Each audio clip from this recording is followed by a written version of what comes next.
Welcome to your Canadiens Connection on Rocket Sports Radio. We are proud to be the trusted source for all things Habs for more than a decade. This is the Canadiens Connection Podcast.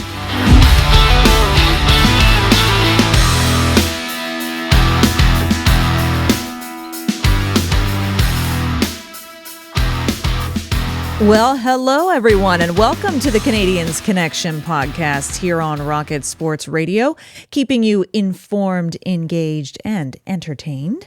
My name is Amy Johnson, and I am going to be your host for today's show. That would be episode 276 of the Canadiens Connection podcast, titled Fans Demand Changes, Montreal Canadiens New Year's Resolutions.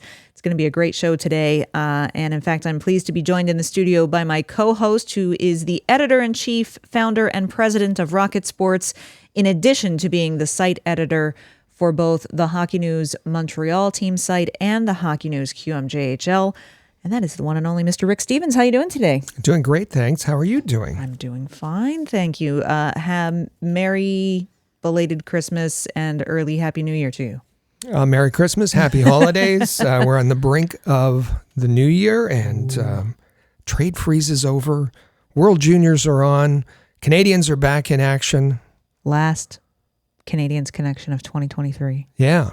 And it's been a wonderful, well, we'll talk about that later, but what an amazing 2023 for Rocket Sports. And yeah, all sorts of good things. Lots of fun. Speaking of fun, we're going to, this is going to be a fun show today because our show revolves around all of you. And we tell you all the time that, you know, this is an interactive show and we love to hear from you. And we have heard a lot from you over over the past month in particular. And so today we have compiled a ton of your comments coming from Facebook, from Twitter, from YouTube, some via text. And we've put together basically your list, fans' lists, for what they want the Montreal Canadiens New Year's resolutions to be. The things that the fans demand. These things need to change. These things need to be your New Year's resolutions, Montreal. Get busy. And it's, there's some colorful ones, let me tell you. So it's going to be fun. We're going to get to that in segment 2. But before we get to that, of course, we're going to run you through everything that's going on this past week in terms of news with the Montreal Canadiens, get into the prospect report, the league news as well. Take a look at what's going on with the prospects at the World Junior level, as well as the AHL and the ECHL. And then, yes, in that second segment, we're going to hear from you. And I think you're going to be fascinated to hear the things that are at the top of fans' minds in terms of what they'd like to see the Canadiens change post-haste in 2024. And I'll throw this out there now. Our question of the week is going to be for all the rest of you listening, add yours to that list as well. We want to hear from you as to what your New Year's resolution is for the Montreal Canadiens for 2024.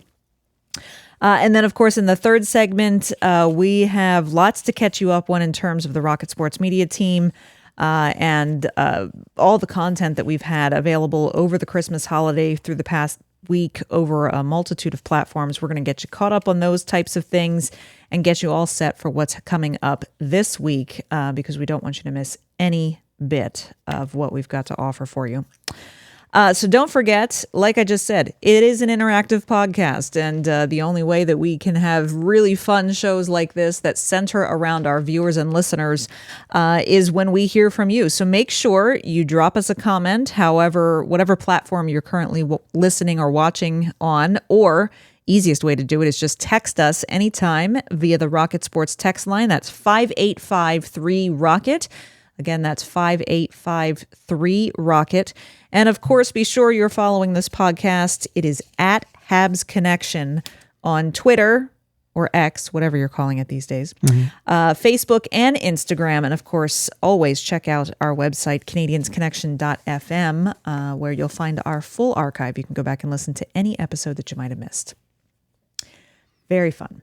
So let's get started with just some highlights from this past week. It was an easy week for the Montreal Canadiens with the Christmas break still well underway. Only one game has taken place since the last time we met here on the podcast, and that was Thursday night's game in Carolina, Montreal visiting the Hurricanes.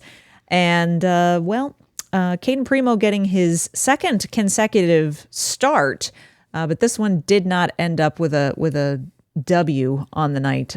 Carolina winning this one 5-3.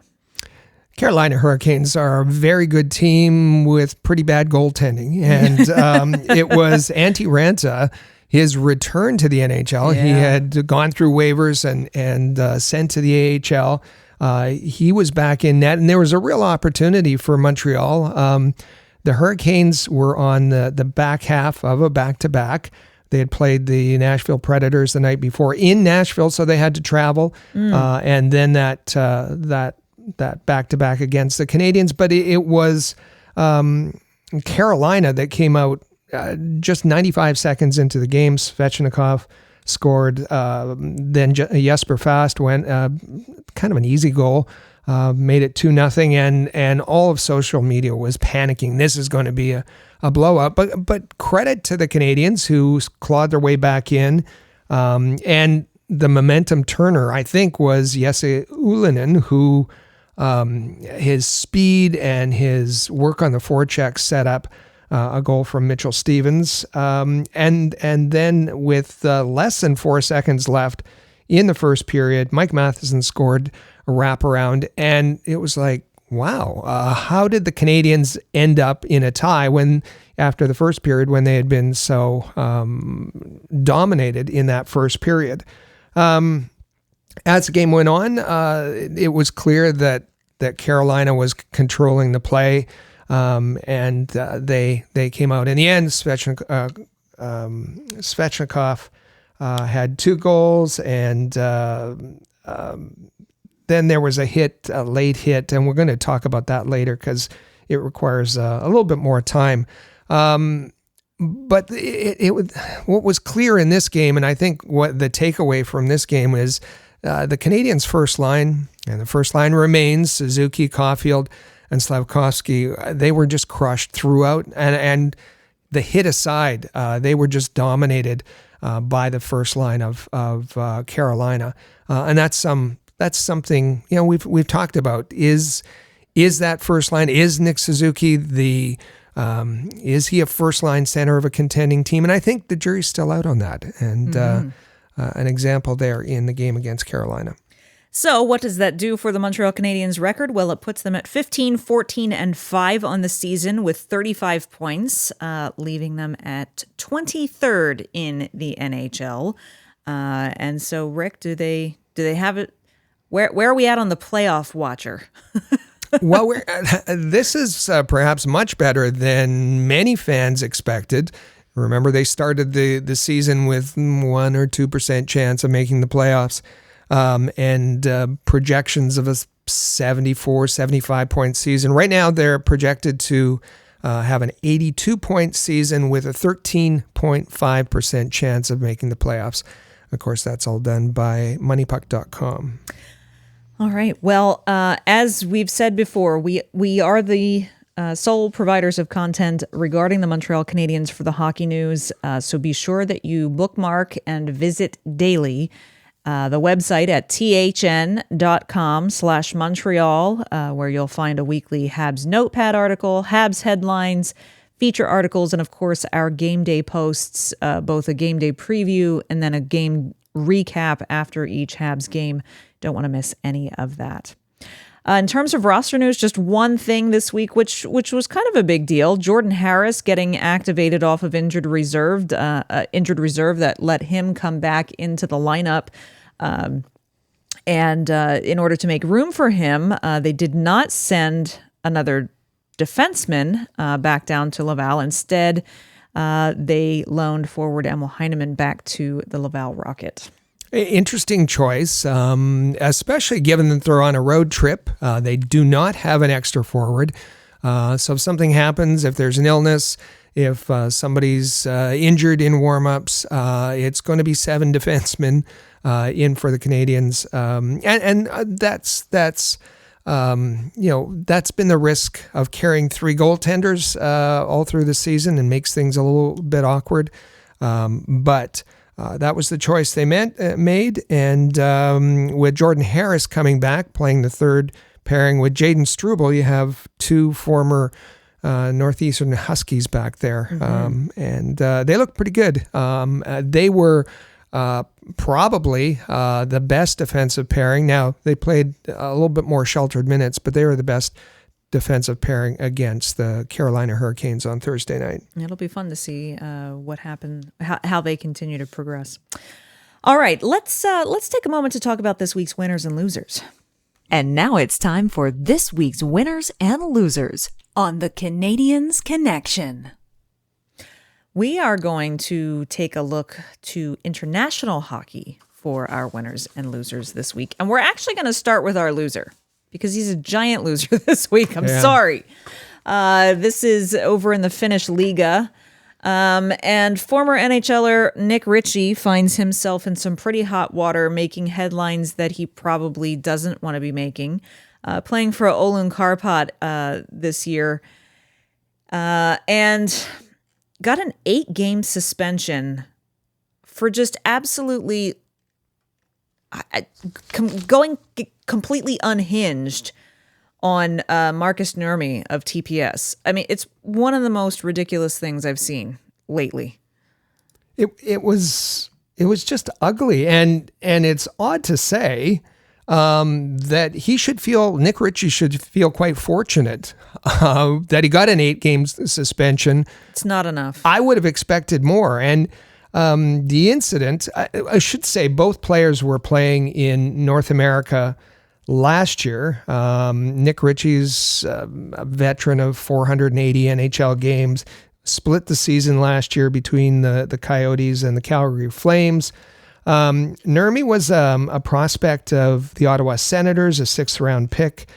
He played with the Milwaukee Admirals in the AHL last season, and it looked like an innocent enough play going into the corner, Nurmi and Ritchie just grabbed him by the neck and face planted him into the ice, and then just unleashed a flurry of punches to the head, knocking his helmet off, and while he was still holding him down, face down on the ice. Yes, while he was, and Nurmi, all he could do was try to protect his head, but it was ugly, and yes, I would have suspended him much longer duration than just 8 games.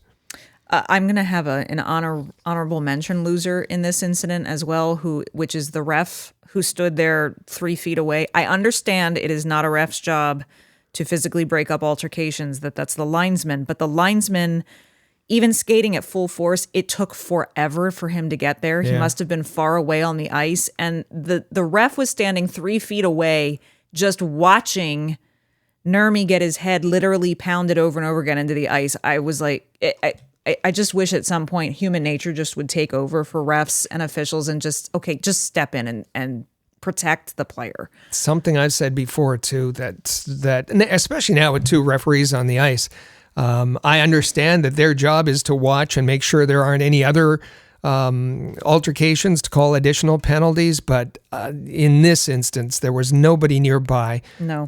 And yeah, just Ritchie had to have gotten at least 6 good hits in before the linesman arrived. Yep, for sure. The winner, however, is a different official. And this was in the World Junior. Again, international hockey. International hockey, sticking with Europe. This time we're in Sweden. Gothenburg, the World Juniors, the Finland versus Canada game. Probably the most entertaining goal review call that I've heard in a while after a lengthy review of a Canada goal. Referee Daniel Eriksson of Sweden needed to come out and announce his decision as to whether or not the review was going to confirm the goal or recall the goal. And, well, you just have to hear it. Eriksson with the call. After reviewing the play, it was determined that the puck completely crossed the goal line. We got a goal.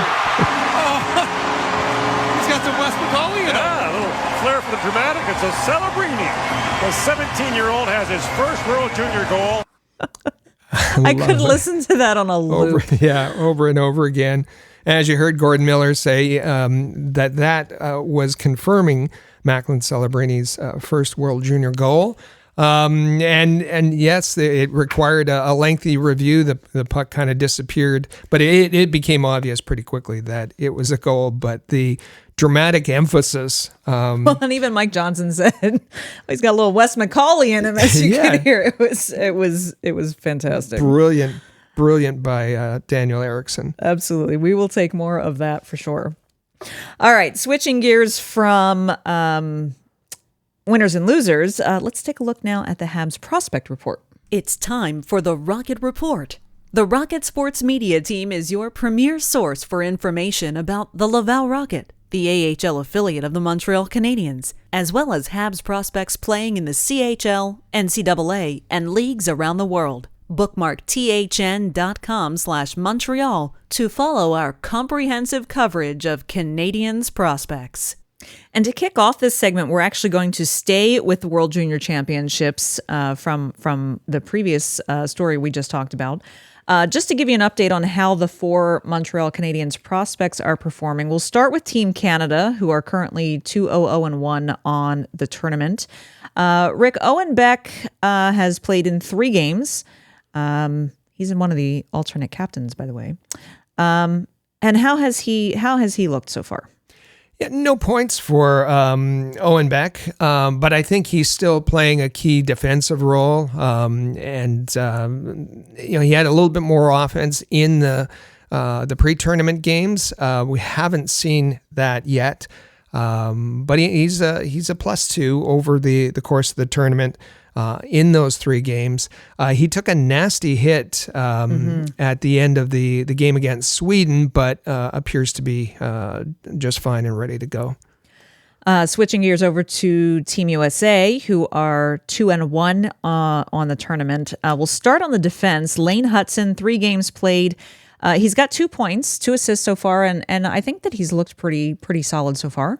There's been a lot of criticism online towards Lane Hutson, and deserved or not. I mean, he's made some defensive mistakes, and you had some of the junior analysts like Chris Peters saying that they needed to see more from Lane Hutson. And then the game against Czechia happened, and we saw a lot more from Lane Hutson. He was very, very good in controlling the play. So I think it's taken him a game or 2 to get going, but settling in. Yeah, he looks very, very good. In goal, Jacob Fowler has played in 2 games. He is 1-1 in those 2 games, and I would say he's been okay. For me, he's been average. He's got a 288 goals against average over those 2 games with an 872 save percentage. Rick, he hasn't wowed me, but he hasn't been terrible either. I think he's just kind of been okay.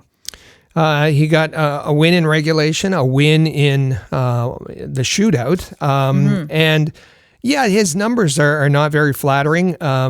He's made the saves that he's had to. He's not made any big saves except when it got to that shootout. I thought he was spectacular, special in the shootout against the only shot to beat him was just a shot stick side by Yuri Kulich, and we know Yuri Kulich has been tearing up the AHL this season, but he was excellent throughout the shootout, and I thought, he has the reputation of being able to ramp up his game and being a big play goaltender, and for the big moments, and he showed it there, and so we'll see. And he's gotten 2 starts.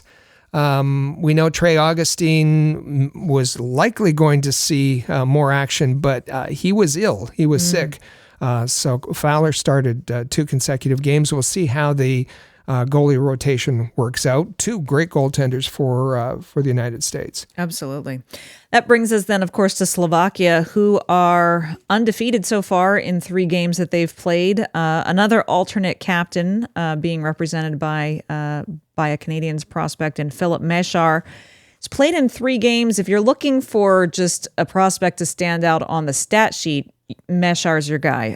In 3 games played, he's got 6 assists and he's a +5. He certainly is doing his part as a playmaker. He's he was going to be a part of that big part of that Slovakia team, and he's delivered +5, 6 points. He's been terrific.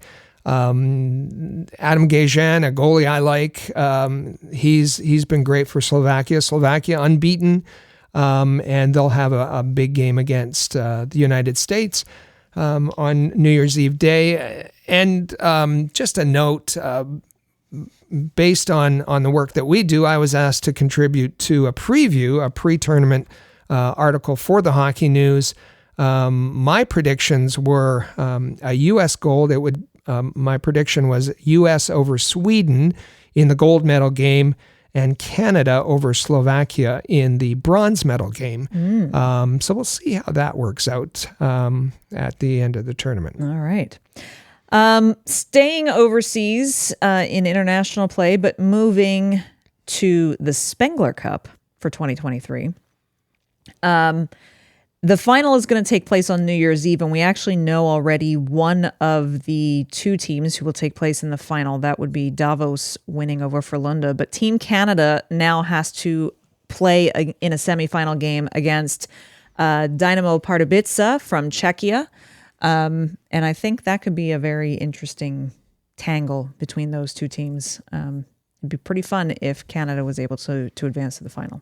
We mentioned last week all of the different Montreal Canadiens connections on this Team Canada for the Spengler Cup. It's filled with it's like a Canadiens alumni. Yeah, game. Pretty much, which makes it fun. This is a tournament that is Canadians playing in Europe, and the final will be on New Year's Eve. Absolutely. So we'll be rooting for Canada for sure.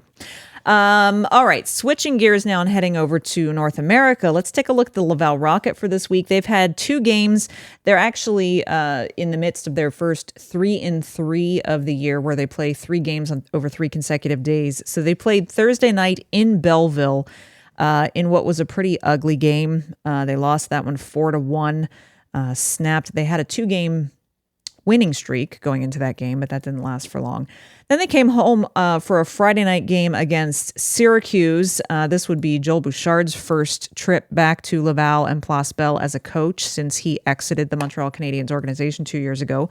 Laval actually put on a little bit of a clinic. They looked pretty solid in front of a sold-out crowd at Place Belle on Friday night. They won this one 3-2. 2 big moments really for the night. Arbor Jacki doing a tremendous job. He had 2 assists on the night and finally got his first AHL fight into the stat book. And he actually didn't want to participate. No. He tried to skate away from it, but Sean Element said, no, you're gonna dance with me. And well, Jacki obliged.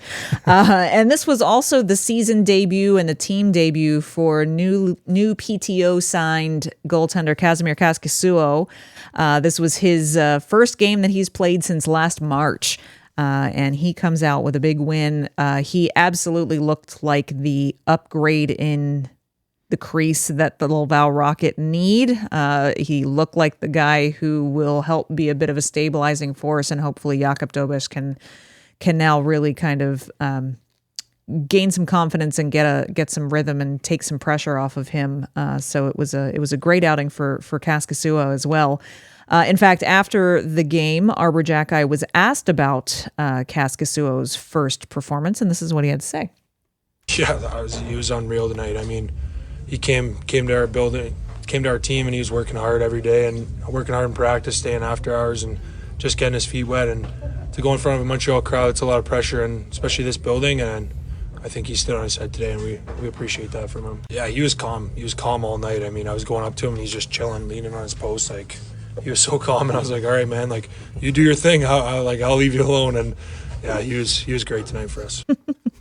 Best to just leave goaltenders alone when they're in a zone. But that's Kaskisuo is a veteran, as we told you, and it's what Laval has needed. And to pair with a young prospect in his rookie season like Dobish, a good first start.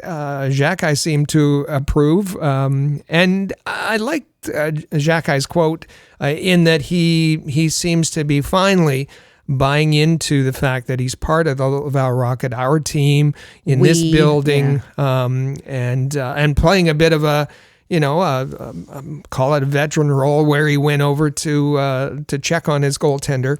I thought it was a little bit certainly a great debut, Laval debut for Kaskisuo, but also Jacques kind of becoming part of the team and accepting his role. Absolutely. So speaking of Kaskisuo, here's what he had to say about how he's been welcomed by his teammates upon his arrival with the Laval Rocket.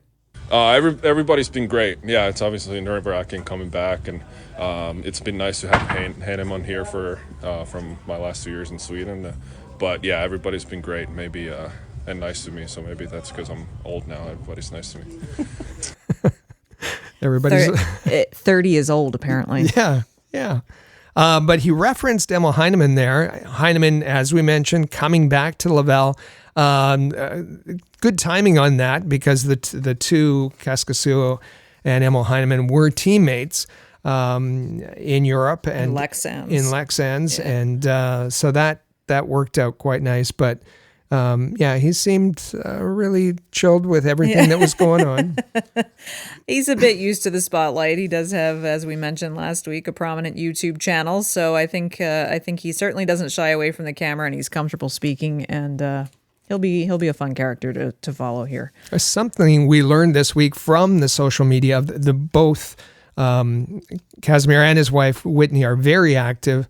That Whitney was really excited about him signing with Laval because she revealed that she's been a Montreal Canadiens fan, or it's one of her favorite teams since she was 12 years old. So, and that's fun. And her and the I think she's 5 years old. The daughter Fox, they drove from Minneapolis to Belleville earlier in the week, and then we're pretty excited to see him in Laval on Friday night. Perfect. So they will finish out that 3-3 Saturday afternoon with a matinee game against the Crunch. Before then, they have almost a week off before they travel to Utica to play the Comets next Friday night. So that puts them at 10-14-3-2 on the season. That's a .431 points percentage. They're trying to inch closer to at least being at 500, but that still puts them at 28th in the AHL in terms of their points percentage. So they have still have a long way to go, but a win here and there certainly doesn't hurt along the way. The 12 Revere Lions, they played 3 games this past week. They dropped 2 of them, one against the Adirondack Thunder, 5-2, and one against the Newfoundland Growlers, 3-2. That was an overtime game that was played on the 29th. In between there, they had a home game against the Growlers that they did win 6-3. So managed to get 3 points because of that overtime win on the 29th, overtime loss on the 29th. So they managed to get 3 points out of those 3 games, but they still continue to struggle a bit.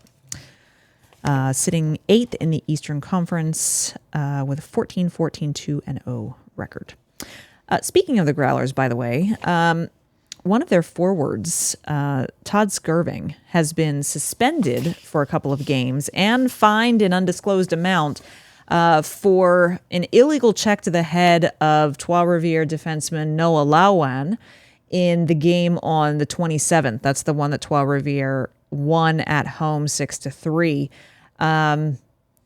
and so he's out for 2 games as a result of that. But Rick, it was nice to see that he obviously feels quite remorseful and very very much not feeling very well that the hit happened in the first place. Todd Skirving, as you said, forward for the Newfoundland Growlers. He's actually their captain, 31 years old. He started his career in the NCAA at RIT. He's played in the ECHL for the last few years. He got 1 game in the AHL, but 261 games in the ECHL, coming from none other than Thunder Bay, Ontario. Whoa. There's nice people that come from, even though he's Really? suspended, there are nice people I've heard that come from Thunder Bay, Ontario. And Todd Skirving, I believe, is one of them, even though he has been suspended for this illegal check. Luan is young, 22 years old, 22-year-old defenseman for Trois-Rivières. He played 4 years in the queue with both the Screaming Eagles and the Islanders, and it's his first year with Trois-Rivières. But Todd Skirving posted on his X account, his Twitter account, an apology. And let me just read this. Todd Skirving says, "Tonight I will serve game 1 of a 2-game suspension that I received for an illegal check to the head of Noah Luan on Trois-Rivières Lions. This is my first suspension in my 28 years of playing hockey.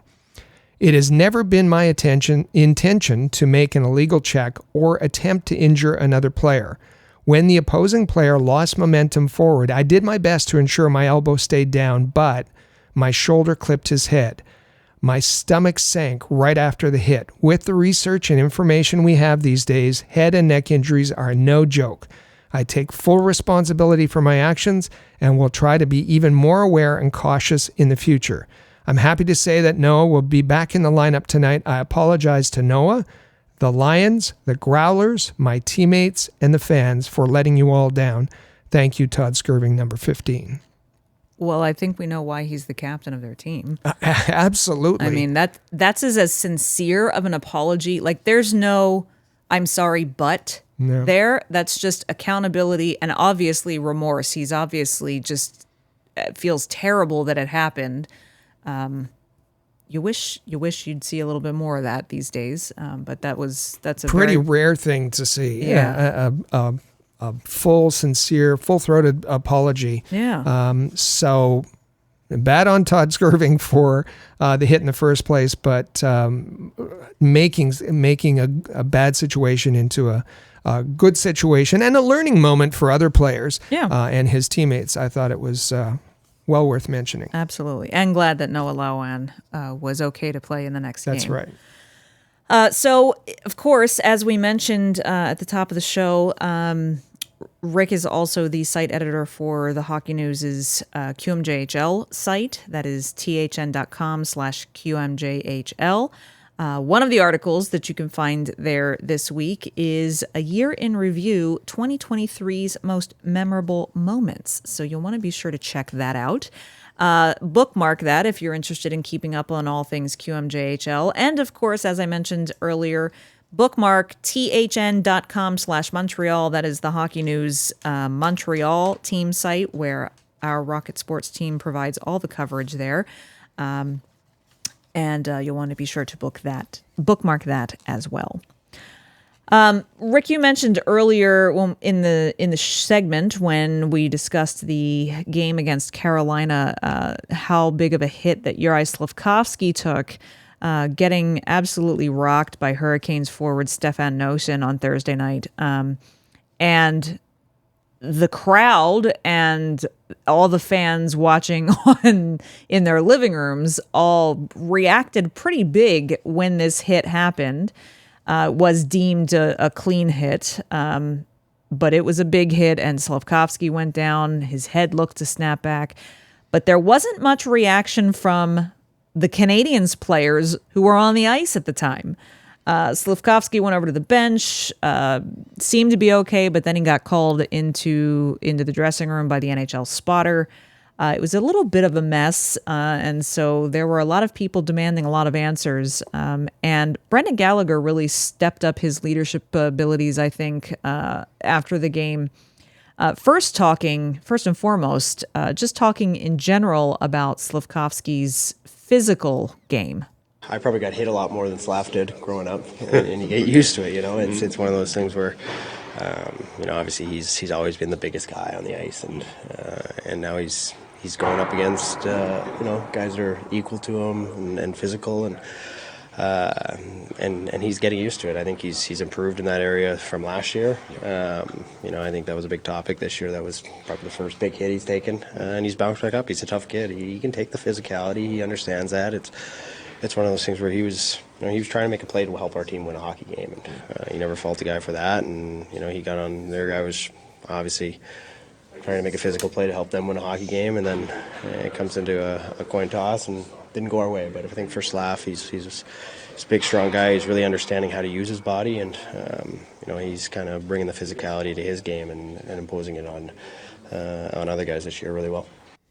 So I think that for those fans that are screaming that there should have been more disciplinary action, Brendan Gallagher comes out and gives a very measured response. Mm-hmm. He talks about that this is a bit of a learning curve for Juraj Slafkovsky. We remember last season he was regularly making himself vulnerable, leaving himself exposed. And this is really the first time that it's happened this season. And yeah, he did leave himself exposed. He was leaning forward. And this wasn't a blindside hit. This was an open ice hit. It wasn't, crushing him into the boards. There was no elbow involved. It was, Slav had poor body positioning in this. Nason hit him in the chest and kind of drives upwards as you see it. And as Brendan Gallagher said, it was a coin toss. It was 50-50. You had two players trying to make plays. And could it have been a penalty? Could it have been a clean hit? It was, as Brendan Gallagher said, a bit of a coin toss there. And he referenced that this is part of the learning process of Slafkovsky, in that he's always been the biggest guy on the ice. He's run over players. He's never had to worry about anyone else being physical with him. So this is something in adapting to the North American game, adapting to the pro game, and it was a tough lesson for sure. But one I don't see Brendan Gallagher, and we know that if Brendan Gallagher feels that he or his teammates have been wrong, he's not afraid to say so. He's not hiding behind worrying about a fine or anything like that. No, he would say it. He would definitely say so. But of course, the journalists who were present pressed on this a bit, because there was so much of a brouhaha that nobody stepped up in his defense, but then that a penalty wasn't called on the hit either. And so Gallagher kind of doubled down on the maturity level when pressed on how legal he thought the hit was. It's a really tough one. We're in this situation. Obviously, we wanted the review. We asked for it. The ref's position was they didn't see it as a penalty, so they didn't feel the need to go to the review. And that was a conversation that took place. He felt like the contact was initially on the chest, and that Slav had kind of almost moved forward and lowered his head and into that position, and that was their view of it, and that was honestly the conversation. But it's a really, really tough play to. When you look at the rule, that's really on the line. It's really borderline, so it can go either way. And I think that one didn't go our way. It's just one of those things where we're happy Slav's all right, and we'll have him tomorrow night. So again, very measured, very much a leader. He talks about the fact that Marty St. Louis asked for a review by the refs, asked them to look at it again, which a reasonable move. That's reasonable on behalf of the Canadiens. The referees said they didn't need to because in their eyes, it was a hit to the chest, and then Slav had lowered his head, putting himself in a vulnerable position. We saw that Slafkovsky went to the bench and then was pulled off the bench. And this all happened with about less than 6 minutes to go in the game. So he missed the last 5 or 6 minutes. You said there wasn't much, pushback from the Canadiens. It was Cole Caulfield who mildly protested, which seemed a little... Yeah, well, and good for Cole Caulfield, I guess, but you don't want to see him getting in any kind of fisticuffs either. No. I heard a lot of and Slafkovsky, I think he's got to be careful, really careful about. He regularly mocks the referees. He regularly tries to goad, get a penalty call and complains about it. He's got to be a little bit. He's got to mature in that respect as well. But I saw fans saying, "Well, listen, if he was pulled by the NHL spotter, then it had to be a hit to the head." If you know anything about concussions, they can result from whiplash. It doesn't have to be a hit to the head. It can be a body hit as well. And I think the reason that the NHL spotter pulled him from the bench and sent him to the dark room was because Slafkovsky laid on the ice for several seconds after the hit. Again, whether he was truly, and let's say that he was truly injured, and I believe that to be the case, but, he has this reputation of trying to milk calls. So, in that instance, he was ineligible for the remainder of the game, and he was upset about that. He wanted to be on the ice. Last thing I'll say is I saw a lot of comments about why didn't they send Pizzetta out? Why, perfect opportunity if Xhekaj was up to send him out and take care of business. The Canadiens were down by a goal with 5 minutes left. Yeah, you didn't need that any more nonsense. What they needed was a goal. A goal, and that would have been the best revenge in that situation. Absolutely, and we're going to talk about that a little bit in the second segment as well. Before we get to that, though, just a couple of bits of hockey news and notes from around the league and the hockey world. First up in NHL news, of course, New Year's Day means the NHL Winter Classic is back, and this one ought to be interesting. It's the Seattle Kraken and the Vegas Golden Knights facing off outside at T-Mobile Park on New Year's Day, and it looks like it's going to be, if we know anything, we know that the Winter Classic is always a bit of an entertaining show. So a spectacle. Yeah. 47,000 people or thereabouts for the game. Like that, yeah. Mm-hmm. So it should be very good. I imagine a lot of our listeners will be tuning in at least for a little bit. Also, over in the KHL, there's a former NHL goaltender who is back in playing action.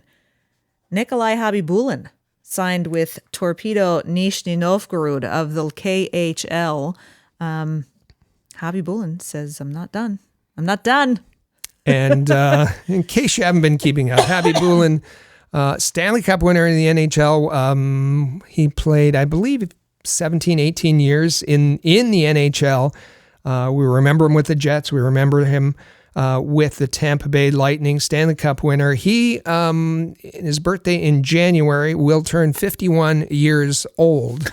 So this, and to put him in perspective, he played with Vinny Lecavalier. He played with Marty St. Louis. He played with Teemu Selanne.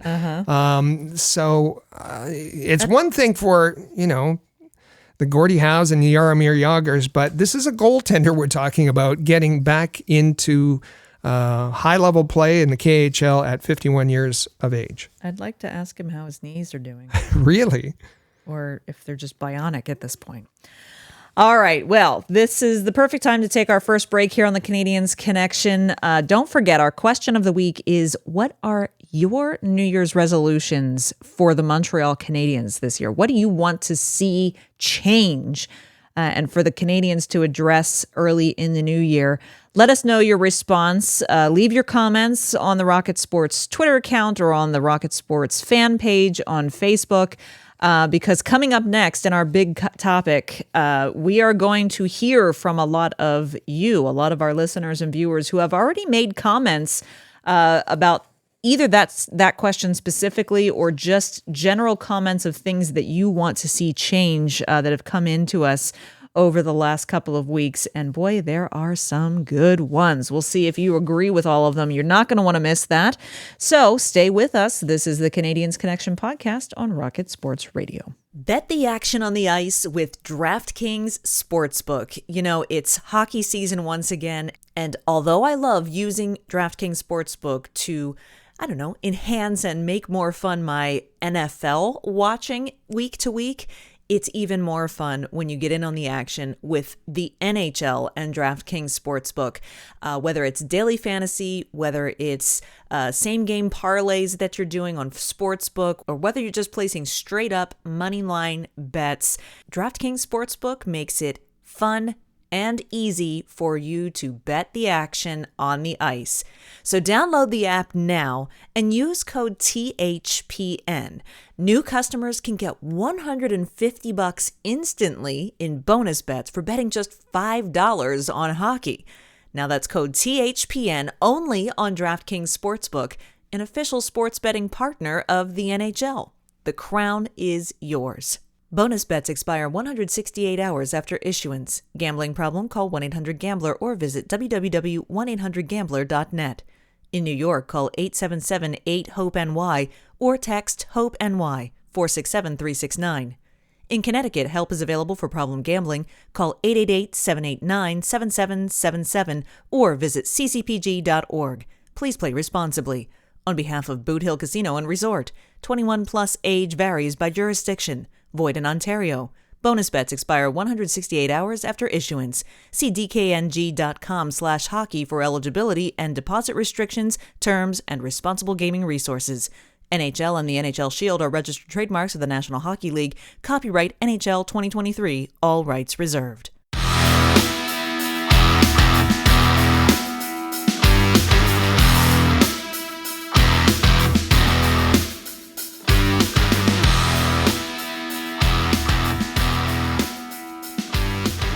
And welcome back to the Canadiens Connection podcast on Rocket Sports Radio. I am Amy Johnson. And hey, if you'd like to follow me on Twitter, I welcome you and invite you to do so. You can find me at Flyers Rule. Don't let the name fool you. Don't worry. I cover the Montreal Canadiens and their prospects. And of course, with me in the studio is our president and founder of Rocket Sports, the site editor for the Hockey News Montreal, Rick Stevens. And be sure you're following him as well. You can follow him on Twitter at Rocket Sports. You can also, of course, follow this podcast at Habs Connection on Twitter, Facebook, and Instagram. Visit our website at canadiensconnection.fm. And don't forget, just a reminder, if you haven't done so already, take a second to tap subscribe, however you're currently listening to this podcast. We don't ever want you to miss an episode. If there's one thing we know, practicing patience was kind of the theme coming into this season. We knew this was going to be a development season. We knew things were going to take a bit of a slow turn as development was the focus and not necessarily speeding things along, trying to do this rebuild correctly. However, I think because of the way things have transpired over the past 6 months or so, Canadiens fans are getting a little bit restless because of how maybe, to put it in one way to put it, just how the rebuild is being deployed, basically. It's been just over 2 years since Jeff Gorton was hired as the executive VP of Hockey Ops. And over the course of the next little more than a month, both GM Kent Hughes and head coach Marty St. Louis are also going to celebrate their 2-year anniversaries with the club. Over that course of time, Rick, Hughes has been in charge for 2 NHL drafts, over 20 trades. St. Louis is really no longer a rookie coach. There's a lot that's happened. But while we still need to be patient, I think as our notes here say, restless is a good word. I think Canadiens fans are really starting to say, okay, what are we doing in some areas? Yeah, when a new regime takes over, fans fans didn't like Marc Bergevin and his moves and were anxious for him to go, and so they're willing to embrace a new regime with Jeff Gorton and Marty St. Louis and Kent Hughes, and I think some of the shine is starting to wear off a little bit. Mm-hmm. And really, when you think about it, 2 years isn't all that long in the scheme of things, especially when dealing with a rebuild. But I think that we remember in the offseason or just prior to the season, Kent Hughes said, well, listen, we're not ruling out the playoffs this season. And immediately everybody grabbed onto that. And the Canadiens are making the playoff. And they've since, obviously, sprinted away from those words. Yeah. And to the point where Jeff Gorton wouldn't even say the word. He was saying the P word. So I think that there's lots of Canadiens fans that understand that this is going to take some time, and they're still preaching patience. But others are disappointed. They're disappointed with specific decisions that have made. They're disappointed with the direction. Disappointed with certain aspects of the team. And they have let us know loud and clear in no uncertain terms what they would do differently. So we asked them to send their resolutions. They did. We've grouped them into some categories. And these are people who want change, want big change, and want it now. Absolutely. So keep in mind, as we said a couple times now, our question of the week for all of you, you're going to listen to these things. Maybe you're going to agree with some of them wholeheartedly. Maybe you're going to disagree with some of them vehemently. Maybe you're going to say, okay, I can see that. And maybe you're going to have some ideas of your own. And that's what we want to hear from all of you this week is, what are your New Year's resolutions for the Montreal Canadiens? We are going to cover 5 different areas that fans are demanding to see some changes, or areas that fans are exceptionally displeased with how things are going and trending. And we're going to start with goaltending.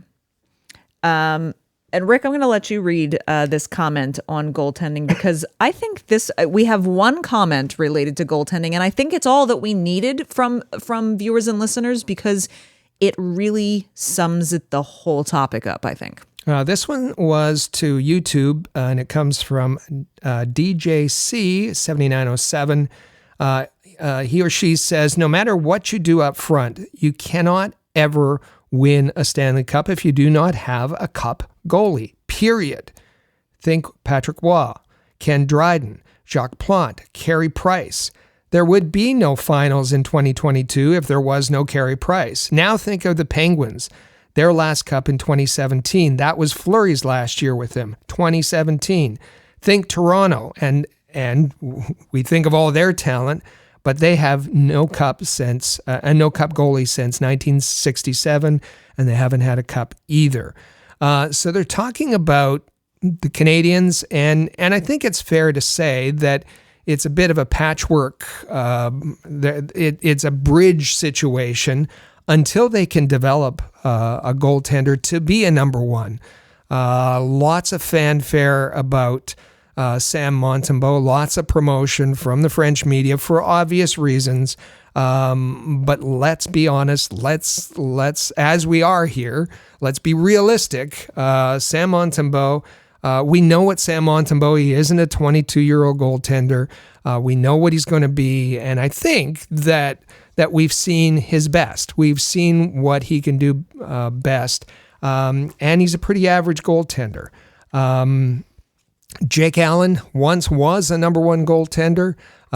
He was a very effective backup for Carey Price when Carey was carrying the load. Jake Allen can be a solid goaltender, but not carrying the majority of the games. Caden Primo, inconsistent. He has some good games, bad games, lots of glove side goals. His demeanor, he panics. He's still young, but we haven't seen anything that says that he's on track to be a consistent NHL goaltender. The Canadiens need somebody who is that. They don't need him right now because they aren't a contender. So they'll use this patchwork quilt until then. However, this was our representative comment, but we also heard from people that said, end this 3 goalie situation now. Somebody's got to be traded. And I think it's fair to say that would somebody want, see some glimmer of hope, some promise in Caden Primo and maybe think that they can get him cheaply from the Canadiens and want to take a chance on him as a backup? Maybe, but I don't think if you're a playoff bound team that there's enough there that you're going to say, yes, I want to bring Caden Primo, and I want to keep him with the NHL team. You can't send him to the AHL for 30 days. So, and they would be subject to waivers anyway. So I don't think they're trading for Caden Primo, not trading for Sam Montembeault because he's signed with the Canadiens. It's going to be Jake Allen, and Jake fits that role. That you might, he might be very valuable as you approach a playoff run, and for those kinds of teams who are running into problems with goaltending. We mentioned Carolina. Apparently, Carolina has inquired on Jake Allen. New Jersey, Edmonton, they've all made their inquiries, and I know that there's a lot of real false information out there about Jake Allen and his season. Always been terrible. Jake Allen is, if you take those goaltenders who have played 10 games or more, and that's so that we're comparing apples to apples, we notice that Charlie Lindgren is having a spectacular season. He's the 3rd best goaltender in terms of save percentage, 928 in the National Hockey League. You have to go quite a bit further to find Sam Montembeault, who is 24th at 907, and just a couple of spots below that, 904, 27th is Jake Allen.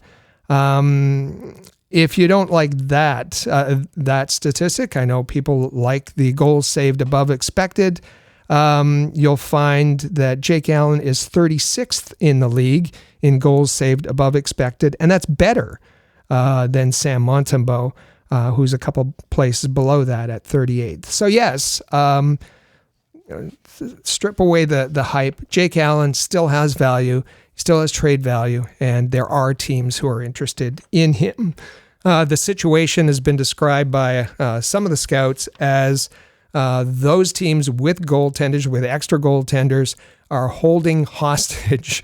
We remember that goaltenders don't typically get a huge return in trades, especially in season. Maybe a little bit different this year, as the GMs who have an extra goaltender are holding them hostage for a higher ransom. All right, moving on to our next topic of the 5 that we're going to get through here. Drafting and development is another area that Habs fans are demanding to see some change. This first, I'm gonna read the first viewer comment here because this did come from YouTube. This is at Al Cologne 1786. He says Bobroff didn't make a good pick in his years with the Rangers, and so far he's a bum with the Habs. No more first-round Europeans. Draft North American players. Yeah, this was a common one. Nick Bobroff, a spotted record with the Rangers, and Canadiens fans are not happy with his work so far. No. I'll let you take the next one here. This one from Baby. Also on YouTube. Meanwhile, Michkov is putting up a point per game in the KHL like it's no big deal. And the Habs have nothing but shrugs to offer fans who've been clamoring for talented forwards for an eternity. Hughes seems like a sensible, level-headed GM, but these draft picks are killing me. And that was really well said. It is. I thought. The Canadiens obviously need some high-end forward, elite forward talent, and they passed on the opportunity, whether Michkov or Leonard. Dalibor Dvorsky is tearing up the OHL. There's a real angst amongst Canadiens fans that they had an opportunity and passed on it. Yes, and we're going to hear some more here. Also from YouTube, @Powers1500 says, scouting reports had Reinbacher as a mid-first round pick the whole 2022-23 season. And then at the 2023 entry draft, he's picked 5th overall because Montreal had a serious need for a right defenseman and no one else was available. Time will tell if Reinbacher becomes a genuine first-pairing defenseman, but if not, Hugo might get serious criticism since Michkov and Leonard were still available and would have been a good fit in Montreal. Add to it, and some of the texters mentioned the situation in Cloton where the coach was fired, and since the new coaches come in, that Beaulieu and Reinbacher have been dropped from the power play and down a bit in the lineup. A little bit of a rough development situation in Cloton for Reinbacher, and we remind people that who also asked about why isn't Reinbacher at the World Juniors? Austria, who he would have played for, was relegated to the second tier. And yes, he would have been eligible to play in that second tier, but the talent level, it wasn't really worth it sending him there. Not at all. So that is the second thing. We have had goaltending, and then we've had drafting and development. We've heard some pretty strong opinions from fans that they would like those two things to be on the Habs 2024 New Year's resolutions list. In addition to that, lineup and roster decisions. And this is where it really starts to get heated for those restless Canadiens fans. Rick, I'll let you take the first comment from Marcel on Facebook. Marcel on Facebook says, get Slaf off the top line. His best asset is supposed to be size, which he doesn't use. His worst quality is hockey sense. Well, he has none. He's dragging Nick and Cole down. That lineup, that top line is still having some struggles, especially against some of the top talent in the league. Yes, Slafkovsky wasn't known for his hockey sense coming into the draft. Maybe it's an issue. I think he's improved there, and his ability to think the game has improved this season. Is he dragging Nick and Cole down? That if you look at the numbers, there's some reason to believe that. But I think that for now, Marty St. Louis is committed to keeping those three together. Scooting back to YouTube, we have @DanMoore7587 saying, Montreal doing what they do best, have no physical players and promote tiny players with no spine and scoring abilities. Tough comment. The Canadiens are having trouble scoring, and you see a player like Nick Suzuki, who leads the Canadiens with 10 goals, and that is only good for, I think, 88th in the National Hockey League. So, yes, elite talent scoring is tough to find. Speaking of elite talent, why don't you take the next one? 1985 Habs fan forever says, find a way to get Cole Caulfield back to goal Caulfield. Last year, before his injury, Habs games were exciting because you expected a sniper one-timer from him. Just not happening this season, and we saw the projections of a 40-goal season, a 45-goal season. He's not even close to that. Some blame the nickname. Said that's a worse nickname in hockey, Goal Caulfield. It's a jinx. I don't know if that's the case. Cole Caulfield is... The rest of the NHL has figured out Cole Caulfield. They've adjusted, and Cole Caulfield hasn't made the requisite adjustments back. They've learned to cover him very well, particularly on the power play, and additional adjustments need to be made for sure. Curtis Alt 2508, who I will mention has been a tremendously active participant in our live watch-along streams. He says, I would agree with giving Ullinen more of an opportunity on a consistent basis further up the lineup. Of course, the most obvious would be to drop Gallagher back to the fourth line. I mentioned Ullinen earlier, and he gets such minimal ice time. Mm-hmm. Love to see him out there. He's got speed. He's got a great shot. He's excellent on the forecheck. And he does need much more of an opportunity. Gallagher was he was a common target throughout the comments. He absolutely was.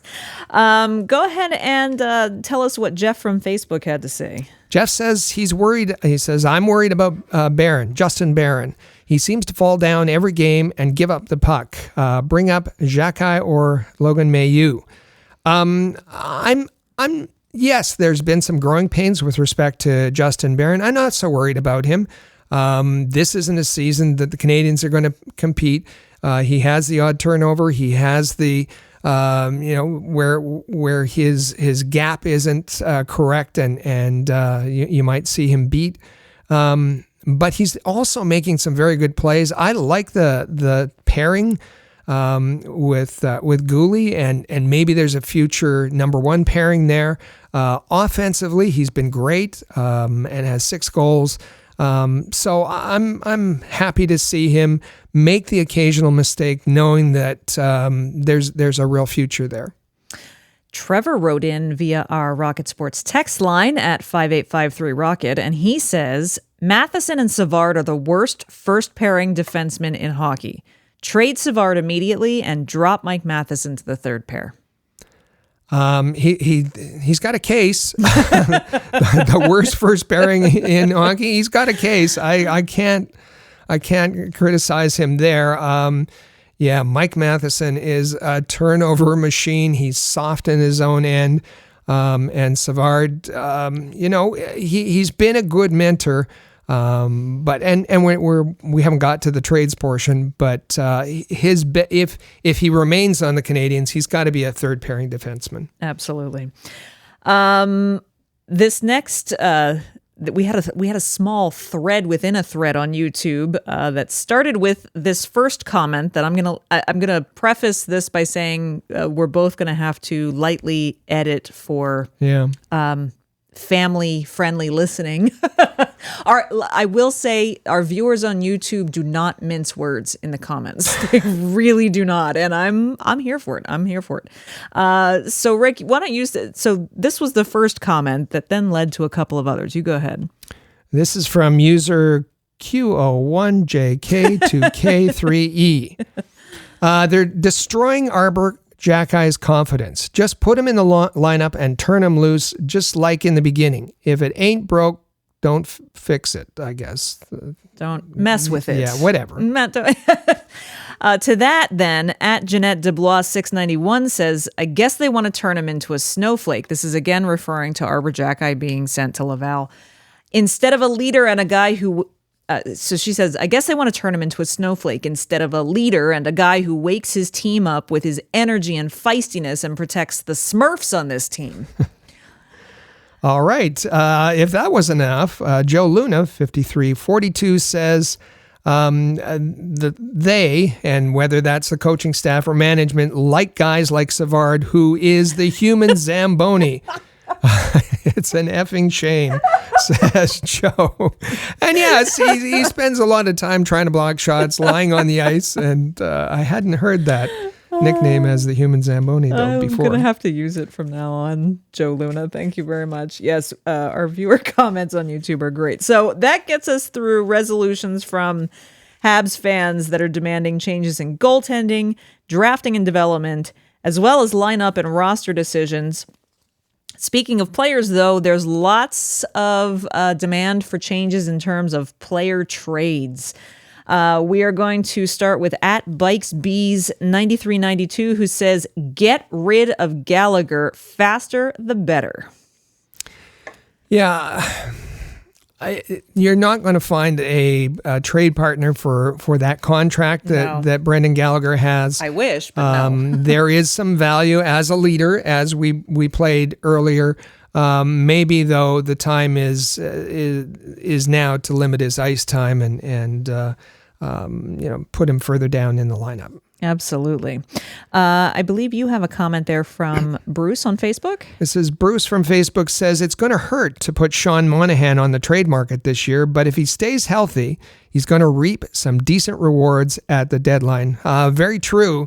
Chris Johnston and Pierre LeBrun just put out an article, and Sean Monahan was one of their prime trade assets to be traded. LeBrun has Sean Monahan going to the Colorado Avalanche, potentially.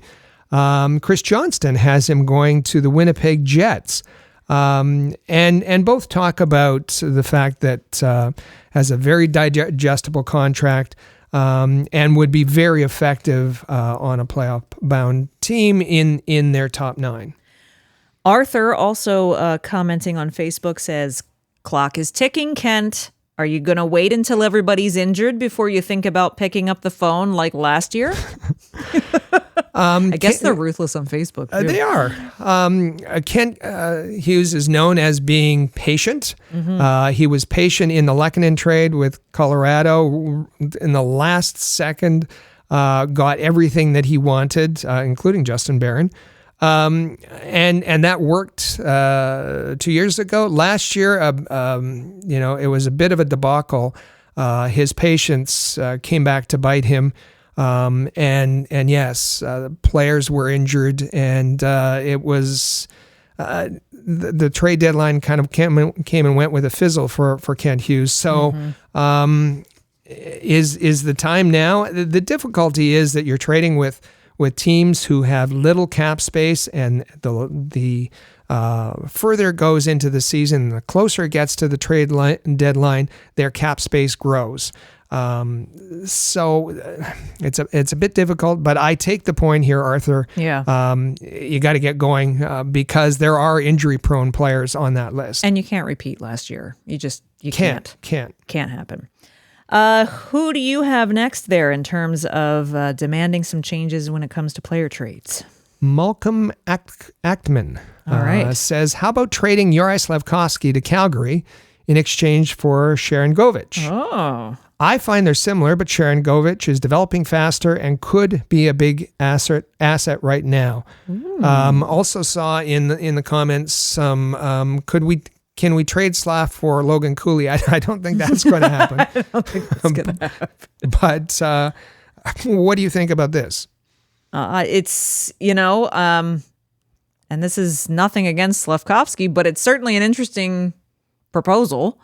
I don't know that they would 1-for-1 exchange on a trade like that, but it's hard to tell at this stage because just as he says Sharon Govich is developing faster. Well, that may be the case on the surface, but to borrow one of your favorite phrases, development is not linear. So that's right. Who's to say that Sharon Govich doesn't get traded and then he suddenly falls off a cliff for a little while and Slafkovsky does the opposite and picks up his game? It's hard to tell. So I certainly can understand. I can understand the desire there. I can understand the reasoning behind that suggestion. I just think it's too early in both of their NHL careers to make that decision quite yet. Speaking of trades, at Roland Bisson 7025 says, I would trade Caulfield for a first-round draft pick and possibly a second round. Well, there's lots of trade suggestions. I also saw the fact that somebody said Edmonton needs a defenseman, so how about trading Caden Gooley for Leon Draisaitl? No. Yeah. Juraj Slafkovsky isn't going anywhere. Cole Caulfield isn't going anywhere. No. And Caden Gooley isn't going anywhere. The management has invested in these players. And whatever it's not going to be one of these players who is traded. Well, speaking of trade proposals, you've got one from Royce on Facebook. Royce says 100% got to trade Monahan. He's injury prone. Can't be holding on to a player like him when we aren't a contender. He'll fetch a first. Possible to fetch a first. I think there's going to be a lot of interest in Monahan, and I see there's, folks are saying, yeah, but he's such a nice guy and he fits in and he's good and he's a good mentor and his contract. Well, his contract this year was a bit of a discount for Montreal because he liked playing here. It's not going to be the same as he continues to age. He's going to be 31 years old next time, and he's going to want to win. His contract demands are going to be greater. There's going to be more interest. I think I agree with Royce. You can't hold on to him at this point when the Canadiens aren't close to being a contender. Absolutely. And Francois on Facebook says, I thought this was supposed to be a rebuild. Get rid of the dead wood. Dvorak, Anderson, Gallagher, Armia, Savard. I'll at least get rid of 2 of those and I'd be happy. Yeah, we've talked a little earlier. Gallagher is a tough trade. Armia is probably a tough trade. There's probably mild interest. We've heard that there's mild interest in Dvorak. Josh Anderson, that ship has sailed. That's not going to happen. I don't believe that's going to happen. A ton of interest in Josh Anderson at the last trade deadline. It was a mistake. Kent Hughes should have done that. Savard, absolutely. Trade soon. And you've got to clear up that log jam with all the defensemen. Hudson's coming at the end of the year. Lots of people want Xhekaj up. Do you want to see Mailloux in the lineup? We've got to start clearing the log jam. So yes, trade Savard soon. And you wouldn't even need a separate Zamboni crew, apparently. All right, that brings us to the 5th resolution that so many Habs fans are clamoring about, and really, this is in regards to the GM and the coaching staff. And what was the tipping point for this? Sending Arber Xhekaj to Laval has absolutely sent a shockwave and a ripple effect through the fan base, and there's a lot of vitriol about it, particularly aimed at the coaching staff. This is probably the subject that we heard the most emotional responses about. Rick, why don't you get us started with the first comment that we had from YouTube? We have 2 comments from JJ Evans 1693. He starts, and this, as you said, with respect to Arber Xhekaj, BS. Arber is our best overall defenseman. He should have been getting first pairing minutes instead of third. Same reason Slaf got hurt last year. Didn't play enough. Bad coaching. Get a real coach, please. No cheerleaders. He goes on, Marty St. Louis must go. This is the worst coaching staff in the history of the Montreal Canadiens. Yikes. Strong words. And that continues on YouTube with @Morantz997 saying, MSL and management is one big pathetic joke. Big pathetic joke, all in capitalized, like a formal name as well, I should mention. This is a bit of a departure from the fire the coach and GM because of Arber Xhekaj too. And this is Peter on Facebook says, I likely speak for every Montreal Canadiens fan. In all caps, fire Alex Burrows. Yes, please. I think he speaks for, if not all, the majority of Montreal Canadiens fans. And the power play has been a problem. Alex Burrows tied to the power play up until a few months ago when Marty St. Louis took over the power play. Now, what in the world is Alex Burrows doing? Well, he's writing down things on the board, near the end of the games. Alex Burrows had no experience when he came, no coaching experience, that is. If we talk about developmental paths, there doesn't seem to be any there. I think this is justified from Habs fans. Absolutely. Back to YouTube, Paul Willette 6934 says, MSL lost all respect from my part, and I've watched MSL playing all of his career, It's pretty sad on his part. This is again in reaction to Arber Xhekaj being sent to Laval. Got another one with respect to Arber. They all want Arber Xhekaj returned as soon as possible. Joe Luna 5342 said, Arber said it. I'll read between the lines. The Habs play slow. Marty St. Louis needs to go.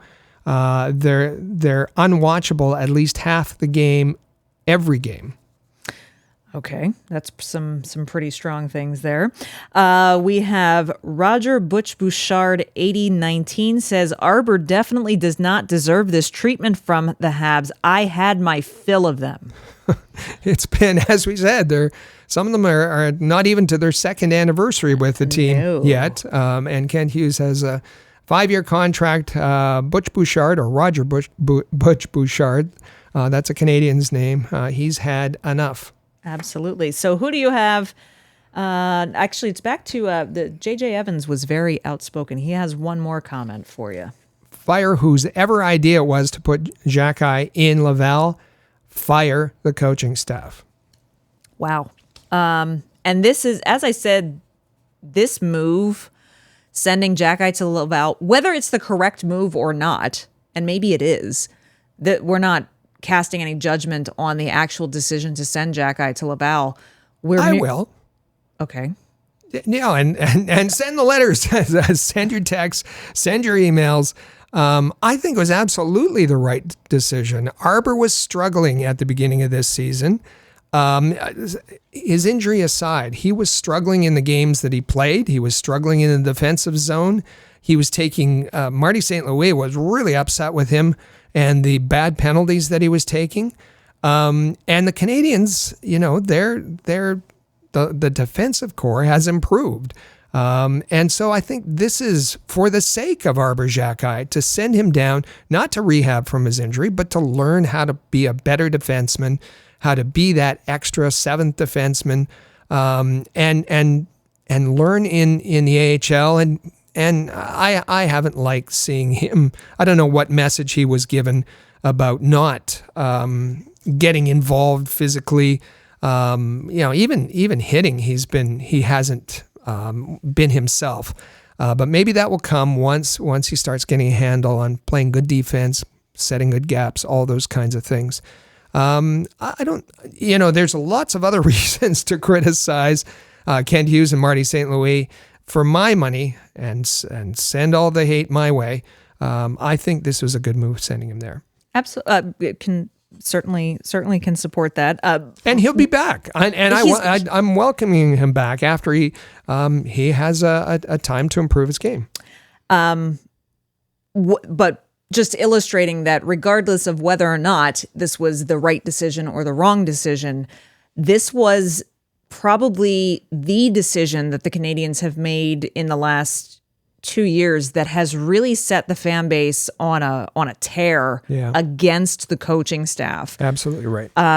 Marty St. Louis has had a bit of a love story from the Canadiens fan base up till now. This move has has really ticked off a lot of people, and we can hear that in some of these comments.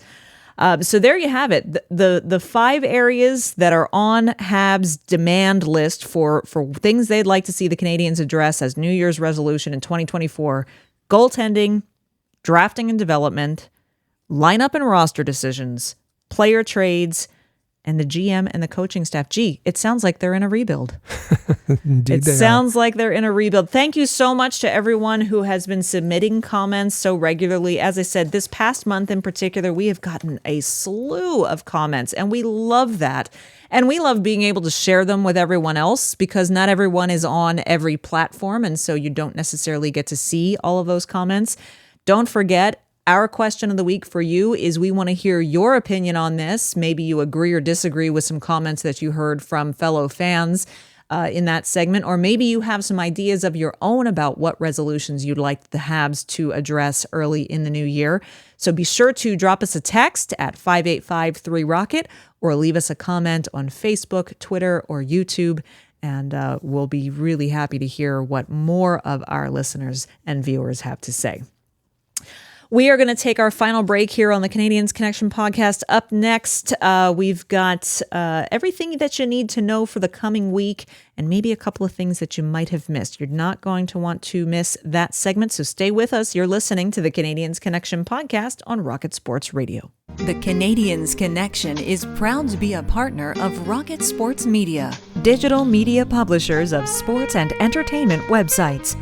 Their mission is to build a worldwide network of sports fans who are informed, engaged, entertained, and connected. Learn more about RSM, its team, and its portfolio of brands at rocketsportsmedia.com.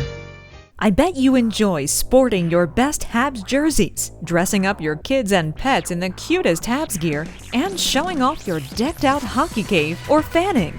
Well, don't just show your friends, show your Habs. The Rocket Sports Media team wants you to boast your finest pictures for our global network of Montreal Canadiens fans. Include the hashtag #ShowYourHabs when posting your fan photos on Twitter, Facebook, or Instagram. Then log on to showyourhabs.com to see your entries, along with photos and posts from Habs fans all over the world. A proud member of the Rocket Sports Media Network. If you're a business owner looking for the perfect platform to reach a targeted audience of customers, Rocket Sports Media is the solution. Our global hockey community provides unmatched social media reach to an attentive demographic of sports and entertainment fans. We can provide visibility to your company, helping you to engage and leverage this prime group of potential clientele. In addition, we also offer sponsorship opportunities for fan events and featured areas of website content, giving you name and logo recognition. Visit rocketsportsmedia.com to contact us regarding this unique marketing opportunity. For the most trusted source of news, analysis, and features about the Montreal Canadiens, log in to thn.com/Montreal, your year-round source for anything Habs related. That's thn.com/Montreal.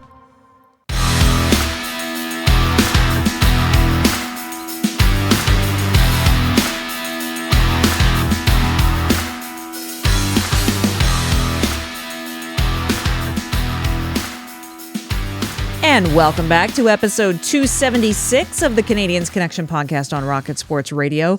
Don't forget to follow our podcast on Twitter at Habs Connection on Twitter, Facebook, and Instagram. Visit our website at canadiensconnection.fm. And in case you need to hear it one more time, be sure to text us anytime on the Rocket Sports text line. That is 585-3-ROCKET.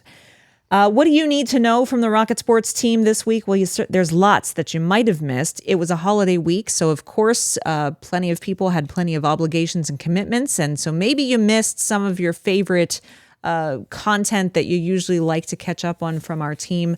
We're going to make sure that you don't miss any of that right now.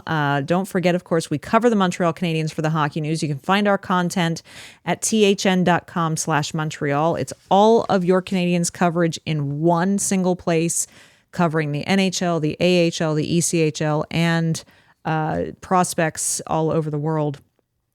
Also, be sure you subscribe to our YouTube channel. It's youtube.com/allhabs, or just search at All Habs on YouTube to find the Rocket Sports Media YouTube channel. You just heard in the last segment, the comment section on all of our videos is a pretty active place, and it's a pretty fun place. So you'll want to get in on that action. We had some great things happening this past week. The most recent Habs Hockey Report show that I host usually every Thursday. This one came out on Friday, called 3 Things the Habs Need to Focus On. You definitely want to check that one out. Rocket Hockey Report is my weekly show that comes out on Tuesdays, giving you all of the X's and O's, recapping how the Laval Rocket have performed in the last week. This week it's called Sean Farrell Makes a Statement in First Game Back from Injury, and that he absolutely did, so you'll want to check that out. This podcast, the Canadiens Connection podcast, maybe you are actually listening to this podcast on YouTube right now, because not only does this podcast come out on all of the popular podcast player apps every Saturday, it is then also published as a as a video on YouTube every Monday. And so you also can choose to listen to the podcast there. The most recent one, the video there, is called Jaden Struble Beast Mode. Which prospects could follow him?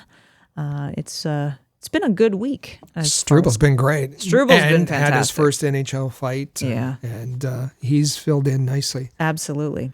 If you have, we talked about how one of our commenters in the last segment is one of our active viewers and interactive viewers on our live game watch-alongs, which we've done 2 of those in December. We've got another one coming up. We'll have one coming in January. It's going to be when the Habs visit the Philadelphia Flyers on January 10th, Rick, and it's a Wednesday night tilt, and Michael and Nathan will be live streaming while they watch. They'll give play-by-play analysis and lots of interaction in the viewer chat. Turn the sound down on your broadcast, tune into YouTube and listen to them and participate. It's the best way to watch a Montreal Canadiens game with other Canadiens fans. That's right. And with fans of other teams as well. A lot of times we get fans from the opposing team who watch along as well. And it's a very welcoming environment, and it's really fun to get to hear their perspective on things as well. So we also invite Flyers fans to watch along in that one as well. Be sure you've subscribed to the premier Rocket Sports radio podcast. That would be this one, Canadiens Connection, on your favorite podcast app. You can also do it by going to canadiensconnection.fm. We are your inside link to the Montreal Canadiens, and so we'd never want you to miss an episode of the show. Rick, we said it at the top of the show. It's the last Canadiens Connection of 2023. Well, we want to wish a very happy new year to everyone who consumes our content, whether they're visitors to the website, whether they listen to a podcast, whether they're viewers of our YouTube videos. You've all been very loyal to us over the years. We've been doing this for 15 years now at Rocket Sports. We made a big change earlier in the spring. Moving from an independent, well, we're still independent, but we entered into some partnerships. We've had the Hockey Podcast Network, who have been great partners for the past 4 years. And we added a new partnership this year, and that was with the Hockey News. We provide all the content for all the Quebec teams, whether it be the Montreal Canadiens, Laval, Trois-Rivières, the QMJHL. It's been great, and we're glad that you've followed us there, or some of you have recently found us, and we're very appreciative of that. Lots of new content on YouTube. That channel is growing, and I thank you, Amy, for spearheading all of that. Our live streams are new. We're doing incredible things, and we have incredible talent on the staff. A shout out to all of them, and again to our loyal viewers and listeners. Absolutely, we do this for you every week, and so we appreciate all of your interaction with us. It just makes it even more fun. Coming up this week, don't forget as well, we do want to hear from you about the question of the week. What are your New Year's resolutions for the Canadiens? And then coming up this week, it's a busy schedule, actually. It was a light schedule this past week. Well, they're making up for it this week. Of course, Saturday night, Montreal will be visiting the Florida Panthers for a primetime tilt against them. Then it's the Florida New Year's swing. Very next night, New Year's Eve, another primetime game, this time against the Tampa Bay Lightning. Not a terrible place to spend New Year's Eve in South Florida. It's really not. Then on January 2nd, Montreal finishes up this lengthy road trip with a visit to the Dallas Stars before they come home to welcome the Buffalo Sabres to the Bell Center on January 4th. Our next episode of the Canadiens Connection podcast will be next Saturday, January 6th. Michael Spinella will be back from his holiday extravaganzas, and so he will be back in the hosting chair with Mr. Rick Stevens. And we thank you for filling in these last 2 weeks. You're always welcome here, and you've been terrific. Lots of comments, positive comments about your contributions to the Canadiens Connection. the last couple of podcasts. Thank you very much. It's always a blast coming on. I appreciate you having me. Don't forget, our New Year's resolution for you, we asked for your resolution for the Habs. Well, our New Year's resolution for you is that you're going to make sure you subscribe to the podcast and the YouTube channel. Absolutely. Do those it doesn't cost a thing. It doesn't, and it only takes you a second. So make sure you do those two things. Have a happy and safe and healthy New Year's. We'll see you in 2024, but it's really only 7 days away. Thank you so much for listening to the Canadiens Connection podcast right here on Rocket Sports Radio. Click subscribe so you never miss an episode of Canadiens Connection. Follow us on Twitter, Facebook, and Instagram at Rocket Sports.